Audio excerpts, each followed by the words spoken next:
शुभ सकाळ सगळ्यांना. आज आहे चैत्र एकादशी. बघा त्यानिमित्त मी अशी सुंदर देवपूजा केली. कशी वाटत आहे कमेंटमधनं सांगा माझी देवपूजा.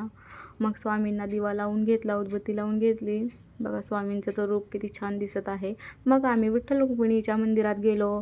चिमूला पायावर घातलं, शौर्य पाया पडला. मग आम्ही सगळ्यांनी दर्शन घेतलं. बघा आमच्या इथलं विठ्ठल रुक्मिणीचं मंदिर मस्त असं मंदिर आहे.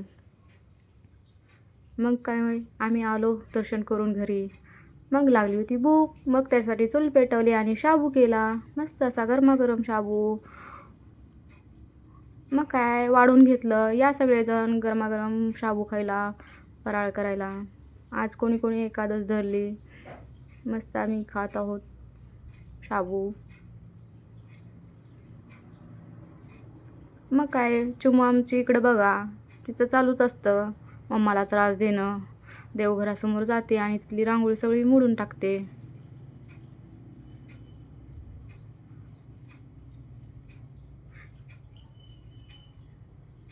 तिला आवडते देवघरासमोर मी जर दिवा लावलेला असला का तर तिथं समोर जाते. तिचं रोजच चालू असतं ते. आधी समोर जाणार, बसणार बसणार आणि मग हळूच रांगोळी मोडणार. कशी हसते बघा रांगोळी मोडू नको म्हणलं तर. मग काय तिला झोपी घातला आणि मी माझं काम करायला घेतलं. बघा मस्त असे मी आज कानातले बनवले आहेत, कर्णवेल. खूप छान वाटतात. कुणाला हवे असेल तर मला कमेंटमध्ये नक्की सांगा. बघा आणि कसे दिसत आहे ते पण सांगा. याच्यात वेगवेगळ्या प्रकारच्या डिझाईन पण बनवता येतात. आजच्यापुरतं एवढंच. बाय बाय सगळ्यांना.